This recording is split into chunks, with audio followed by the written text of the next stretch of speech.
Welcome back to the Make Time for Success podcast. This is episode number 105. If you've got lots of ideas cooking in your brain, but you feel like you might need some direction as to how to make those plans actually happen, you're going to love this episode with my special guest, Wendy Batten. I noticed when I was reviewing this recording that I was laughing throughout the episode, and there's a really good reason why. Wendy is funny. She's delightful. She's self-effacing, and she's great. She's a great role model for me, and I think she will be for you as well. She's also incredibly enterprising, incredibly bold, and she knows how to live life on her own terms. And that's why she's a role model to me. Wendy is an in-demand business coach and mentor who has helped hundreds of independent shop owners and entrepreneurs with their business planning and marketing strategies so they can step into their role as the CEO of their beautiful businesses. Wendy is the founder of the Retailer's Inner Circle, host of the popular Creative Shop Talk podcast, and she offers programs and services to support heart-centered business owners so that they can gain more confidence and more profits. Wendy is a passionate dreamer and doer, and she lives in a tiny cottage by the sea with her photographer husband in a tiny, colorful, and historic UNESCO World Heritage fishing village. She's a woman of many talents, and you're going to learn a lot from her today. Let's go listen to this episode together now.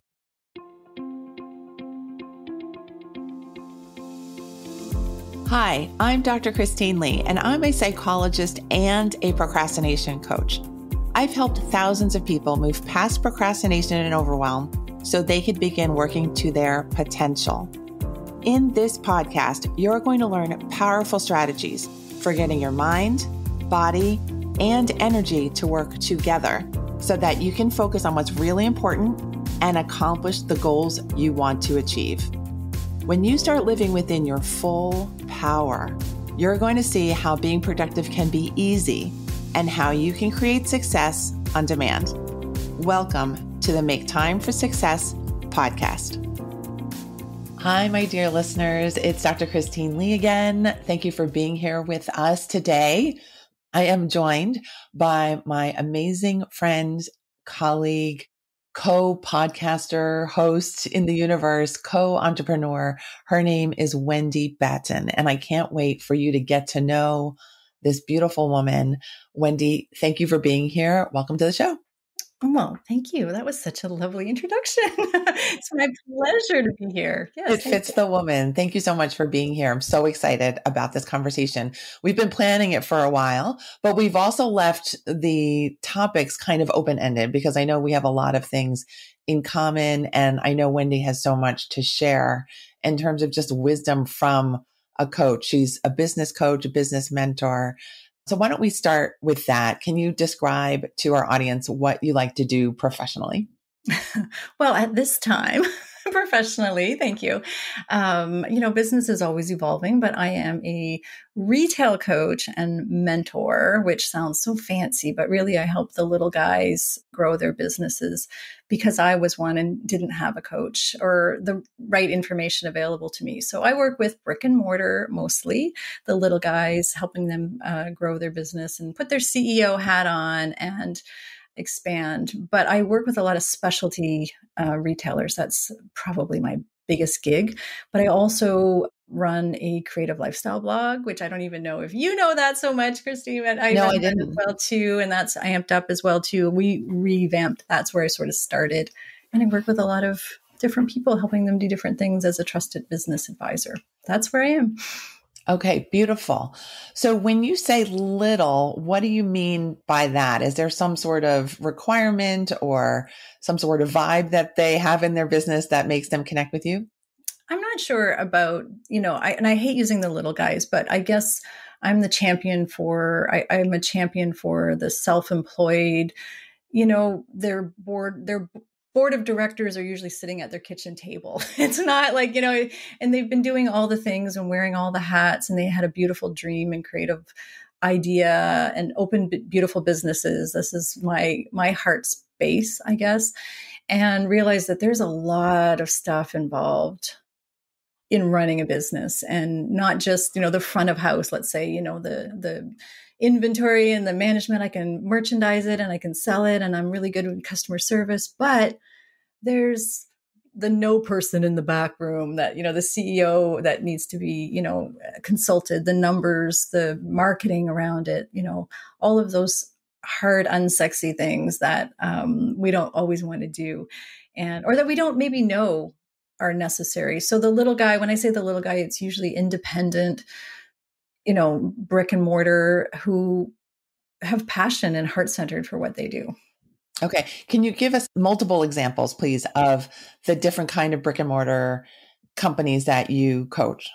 So a lot of the clients that I have are, they were creatives at first. I work with a lot of art galleries. I was a creative. I owned a paint studio, painting furniture and teaching paint workshops. I work with a lot of ceramic studio owners. I work with a lot of booksellers and chocolatiers. And I have a client who has a guitar shop, like just passion-filled, heart-centered. But gift shop and boutique and clothing and jewelry is also, passion-filled as well.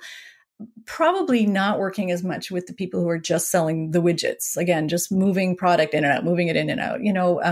I work with clients who have tiny little boutiques, tiny little footprints, but also who have multiple stores. I work with clients who have multiple stores, antique dealers or consignment shops. And it's just so fun. But what they all have in common is they want to serve their clients. They want to serve well. They want to build teams. They want to have staff and teams, that are on board with the mission, or, really get, really are in alignment, I guess, with what they do. And I think there's a whole missing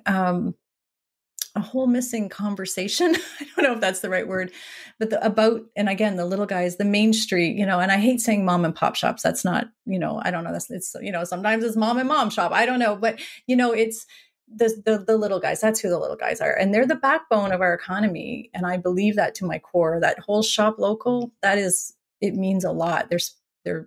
They're doing the work, and they're working hard, and they're keeping the money in your communities. So I'm their cheerleader and champion and supporter. That's what I do. Yeah. I love it. I'm so glad I asked, because the chocolatier and the gift shop, those people have my heart as well.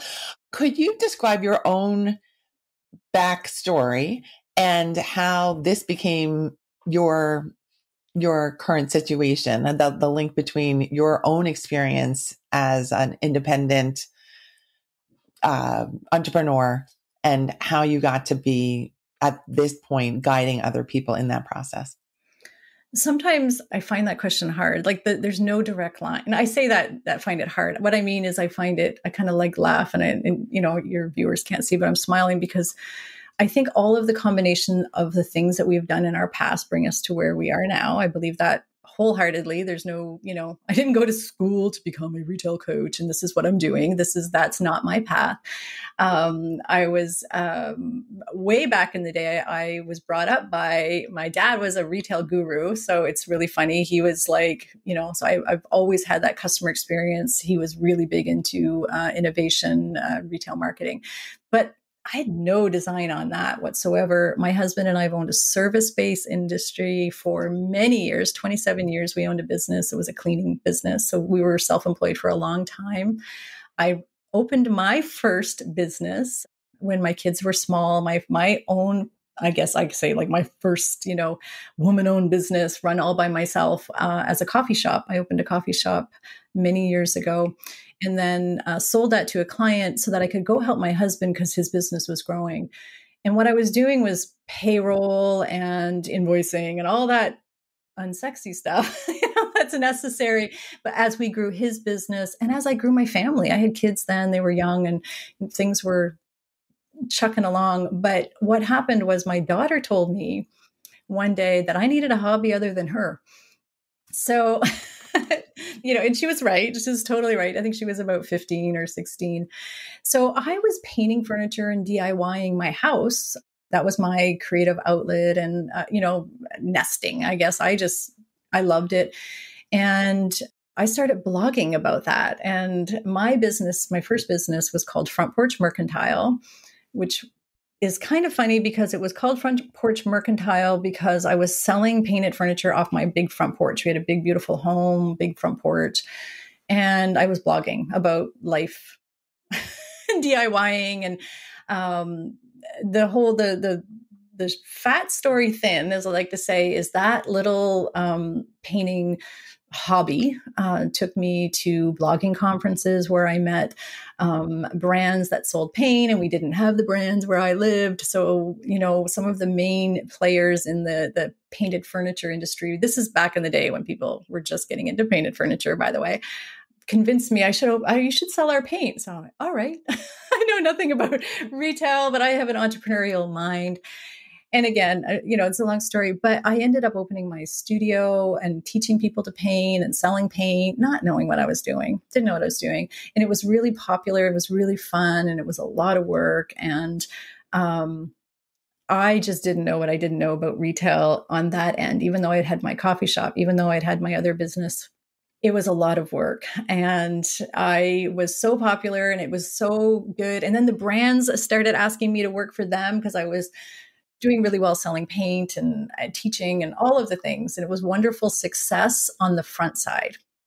But the back end of me was tired and stressed out and missing very important things with my kids. And mom's hobby that my daughter recommended I get was out of control. It was so nutso. So I started piecemealing coaches together to help me, what the heck is a strategic plan? People kept saying to me, you need a marketing plan. You need a strategic plan. You need to take time off. Well, great. But, and again, fast forwarding through that, I did turn my business around as in time management and understanding what I needed to do to make it work, hiring more people and making it a success. And the brands all noticed and my friends all started noticing. And my painting friend people, and people were just, like, teach me. And so I started working for a lot of people doing a lot of things and it started getting out of hand again. So I started, and I think that's when I met you, Christine, is when I was dabbling in how can I serve multiple people?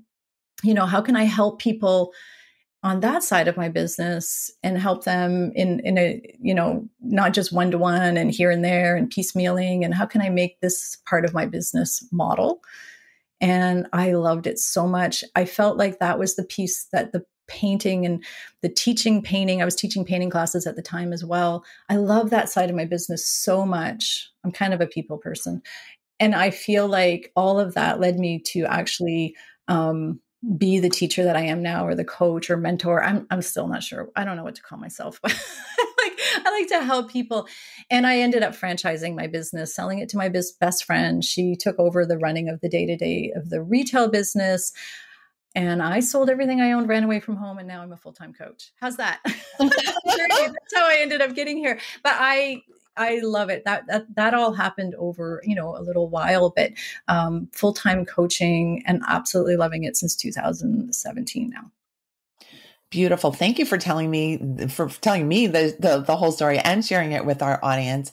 And I kept thinking as I was listening to your story that the things that roll off your tongue as well, and that happened, and then that happened, all involved you taking a risk of some kind, whether it was a risk with your time, a risk with your energy, your business, your existing business, and even just your energetic space. Can you talk about your own relationship and your own philosophies about how to take risk, how to assess what is a good risk to take, how to not be afraid of risk?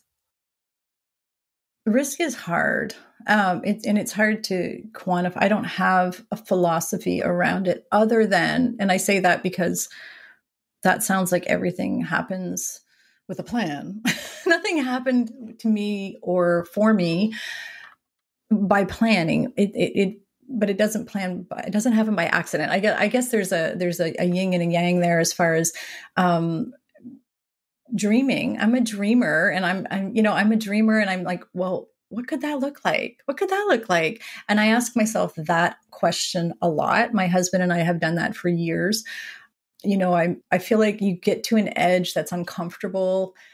I knew my retail store was really busy. Like at one point, well, even backing up and opening the retail store, it was kind of all done not with a plan. It was like, well, what could that look like? Well, my friend had a space and it was like a low risk. I'm not a big risk taker despite doing all of this stuff. There's things I won't risk. I won't risk my family's financial security. I'm invested stuff that I was willing to take a loss on, just like the stock market, I guess. I'm the stock market of risk takers, I guess, but in energy. What does that look like for my family is a big thing. I ask myself, what does that look like for my family? And standing on that edge and looking around and saying, is this worth the jump? Is this worth taking the next step? And, that's what I think you have to ask yourself. And you have to, I call it the funnel. I put it through my funnel, of, what does that look like? And I guess that's really not a great philosophy and vision. And I wish I had some really great answer for you on how you do it. But I think the thing you have to do is do it scared. Nothing I have done has been easy. It's not an easy path. And the benefits, aren't always obvious, And I think we go through this life one time. And if you're not that I was unhappy at any stage. Again, we had a big, beautiful home. I was mentioning the big front porch, and we had 2 acres, and we had this lovely life and all of these things at one point in time. And we decided to sell it all, run away and live in we have this crooked little cottage that's got mice running up the walls. And it's like, but it gave us joy to be here. It's by the ocean. And, so we don't always follow the rules of what everybody else thinks we should do. And I think that's something that people should ask themselves. And that's something we ask ourselves a lot. Like, are we doing this because this is what maybe society or our family or people or our coaches or whatever said that we should do? Or what do we want to do? And every time we would leave this little crazy little crooked cottage we live in, and it's still crazy and it's still crooked, although we have the mice under control. Why are we thinking we can't do it? And, and why not us? Why not us? Why can't we do this? And, we've traveled the world, and it's not something, we're not like big fancy people, just FYI. But we've had opportunities come up because we're open to them. We've had, I've been invited to teach in Italy and France, and, we've been to New Zealand, and it's incredible what opens up when you put yourself out there. Did I cry a lot? Uh-huh. So, I regularly tell people, we actually sold our, and I say it was our dream home, like where we lived before we thought was our forever home. And then I don't know, we just, we started changing and evolving. And then I realized I can coach from this little crooked cottage. And my husband had his big business. And I'm like, you know what, your staff could run this, and we could do this. And he's like, what? Like, that's crazy pants. We can't do that. But the day before our house was supposed to sell, or we had to there's a line in the sand of the house agreement. We almost backed out. We were like, what are we doing? What are we doing? What are we doing? So yeah, we were, it's not like, oh, this will be easy peasy. And I don't think anything that's worth joy, and anything that's worth your passion, and anything that's worth lighting you up. Again, we go through this life, once is worth taking a little risk. So we do it scared. I guess my philosophy is just do it scared, but ask yourself the question, what could that look like? And it's fun. I knew you had a philosophy. that was a philosophy, or just a crazy pants thing that we do. No. I think that's a beautiful philosophy. And one of the takeaways that I have is that your vision has to be front and center, and you need to be revisiting the vision periodically, maybe frequently, to keep yourself in balance, because there are tears and there are risks and there are doubters. And sometimes the doubters are within you or your partner.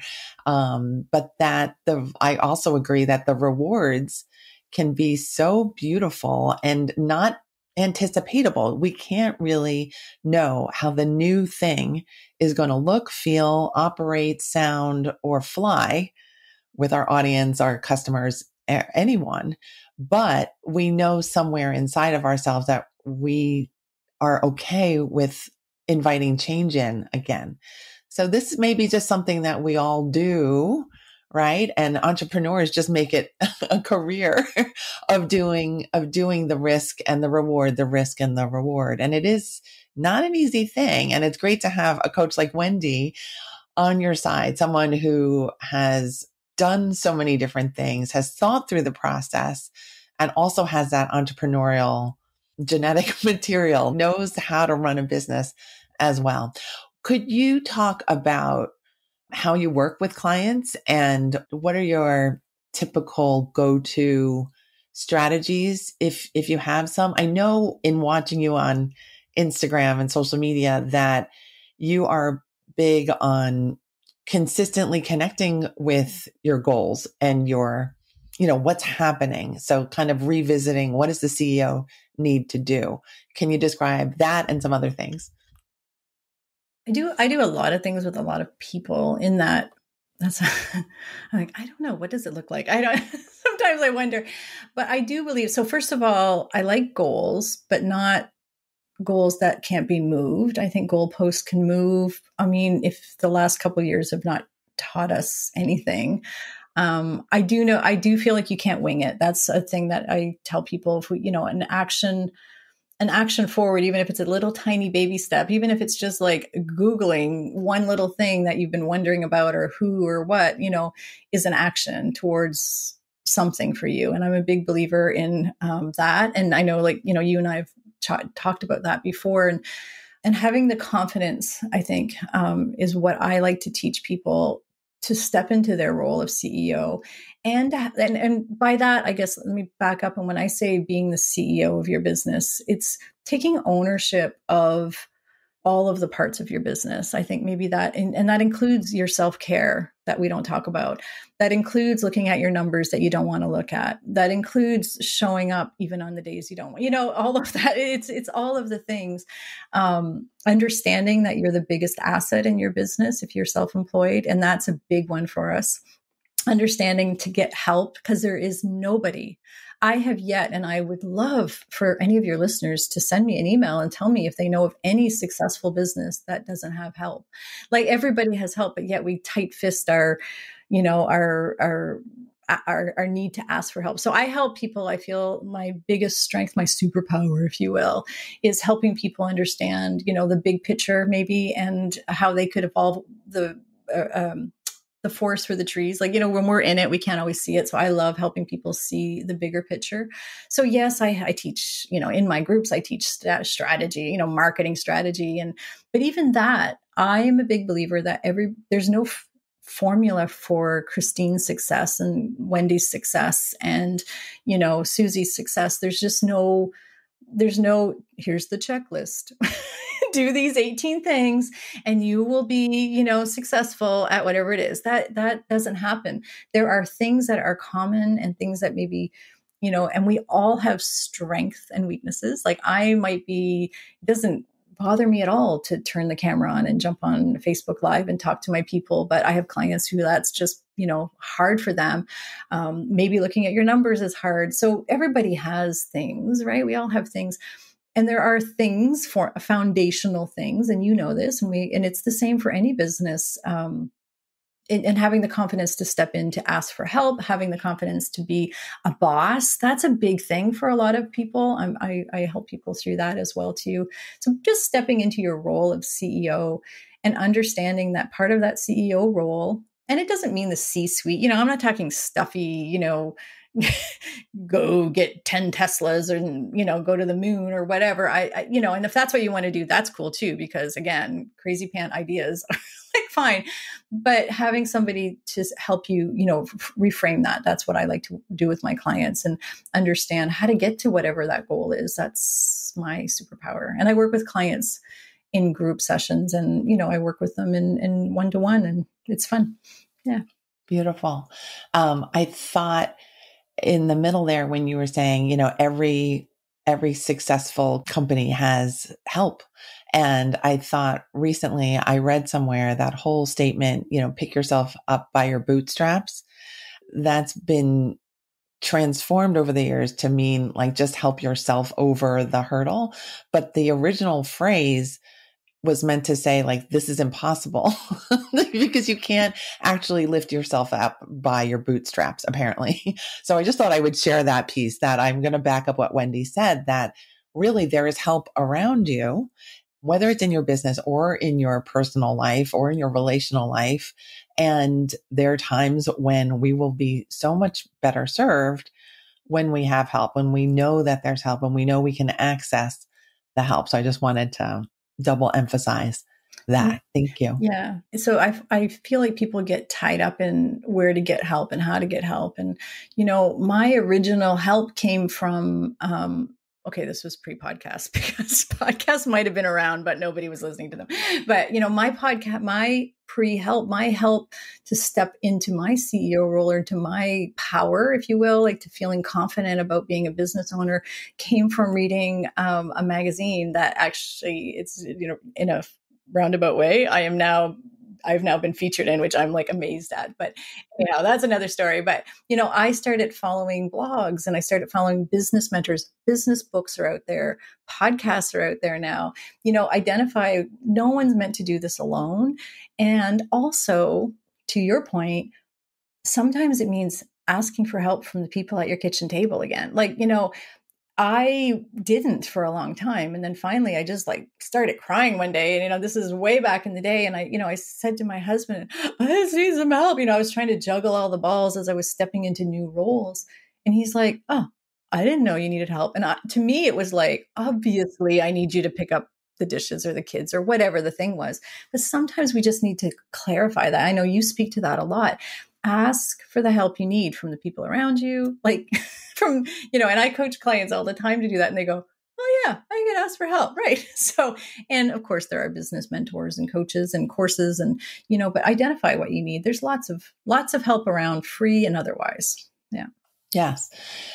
One last question is, how has your thoughtfulness about business and business processes and your own journey affected you in terms of your personal life and how you live?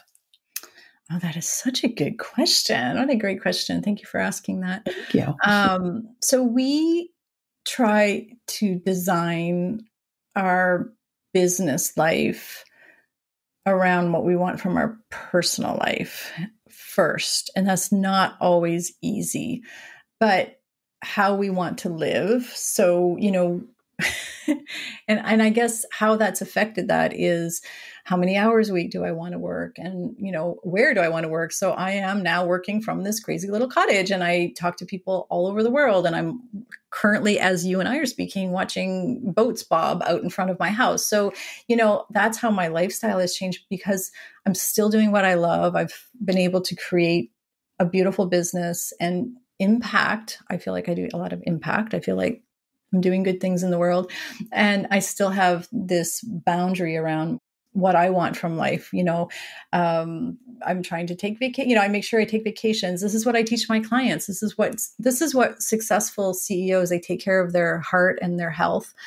I feel like there's several things in our life that we need to make sure we're managing.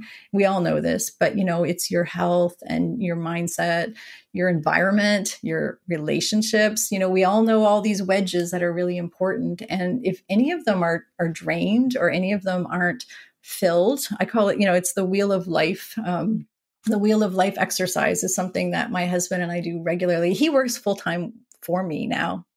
I say with me, but for me. Honestly, we've let his other business go. This is our full-time gig now. We do the creative blog and he's a photographer. So he has, so we actually try to plan getaways regularly. We actually do strategic planning, which sounds really fancy, but really we try to go away and we go through this checkup, this literal checkup, this check-in, and we check in on all of those areas. So is Wendy like working too many hours and not getting out walking or going to the gym and not taking care of herself? Oh, we have to recheck that. So I really do try to practice what I teach. And check in with myself, but it's, we all have our, I always say the pie wedges that are like getting drained. There's all areas that get drained, right? There are seasons of hustle. I don't like that word, but there are seasons when it's busier, and there are seasons when, I want to spend more time away from work, and it's okay. We have to give ourselves permission to make sure that we're living a big, bold life, right? So we have, as I said at the beginning, we have one go at this, life. We're not spring chickens either. So my husband turns 60 this year. I'm 55 years old. And, life is, there's lots of fun things ahead. So why are we living in dreary parts? So we're trying to run a lifestyle business, which gets a bum rap sometimes, that word. But I think it's important for us all of us that are entrepreneurs or self-employed or other, not to let work be too much. So that's my thoughts on all of that, which I know is a lot. So I like to ramble about that, but there you go. No, I love how you guys cooperate, how you share your time, how you share your dreams. You're very open about this on social media and in life. And I think it's working. I think it's such a beautiful journey that you are on. And thank you for the encouragement to me and to my audience about living it big, whatever it is, to just really say, okay, what could I be doing next? How could I be feeling next? It's a wonderful model to live by and with. And there's so many other things I know that we can talk about. I wanted not miss out on your podcast. Can you talk about your podcast and how people can find that? And also we have a download that people can come away from this episode with as well. So let's do both. Okay. So thank you for that opportunity. So I have the Creative Shop Talk podcast, and we talk a lot of shop talk on the Shop Talk podcast, and a lot about becoming and stepping into the CEO life as self-employed entrepreneurs, I guess. And the download that I can give your clients, I actually have two. And we didn't talk about this before, so here I'm throwing this at you, but the conversation went that way. So I have a top 10 things to consider to be a CEO. And I sometimes say like from a hobby mindset to stepping into the CEO, but that's not to take away from, like, that's okay to have a hobby mindset, meaning like a creative, awesome, mindset, but how to, the 10 things that you really have to pay attention to step into that role in a good way as a CEO. So I'll have a list. I have a document that we'll share with your listeners. And I also have another document. I will share the way we do our wheel of life, the way we do our date nights. Now I call them date nights, but they're not date nights, but like the way we do, like the document, if anybody's, we can throw that link up there as well too, if you'd like. And how we do our check-in, I guess, on all of the parts of our life. It's just a checklist. So I'll share that with you as well too. Sounds great. And I'm going to give our listeners the link to go to get those downloads. It is maketimeforsuccesspodcast.com/Wendy. Again, it's maketimeforsuccesspodcast.com/Wendy. Wendy, thank you so much for being so generous with your time and your insights and reflections. You're amazing. This is what I wanted to add. On Instagram, you will oftentimes see Wendy with a paintbrush. I think Wendy is someone who just like has painting in her bones. I've always thought that. I don't know. I haven't seen that in a while, but I've always enjoyed that, she'll look at a piece of furniture and she'll see the new life that is possible for the furniture too. So there really is the creative element of Wendy too, when you get to know her. So thank you, Wendy, for sharing all of this with us today. Oh, my pleasure. It's such a pleasure to be here. I love your podcast, and I'm very honored that you asked me to be on and join you, because I'm just a big fan of yours as well. So back at you. So thank you, Wendy. Yeah. Thank you. And so to our listeners, here's to your success. Here's to your big vision. Go out and live that life. Thank you, Wendy, again. We will see you all next week on Thursday when the new podcast episode drops. If you like this episode, please subscribe, rate, and review this podcast, Make Time for Success. I would so appreciate that. It helps to spread the word about the show. Thank you so much, everyone. Bye. Thank you for listening to this episode of the Make Time for Success podcast. If you enjoyed what you've heard, You can subscribe to make sure you get notified of upcoming episodes. You can also visit our website, maketimeforsuccesspodcast.com, for past episodes, show notes, and all the resources we mention on the show. Feel free to connect with me over on Instagram too. You can find me there under the name Procrastination Coach. Send me a DM and let me know what your thoughts are about the episodes you've been listening to. And let me know any topics that you might like me to talk about on the show. I'd love to hear all about how you're making time for success. Talk to you soon.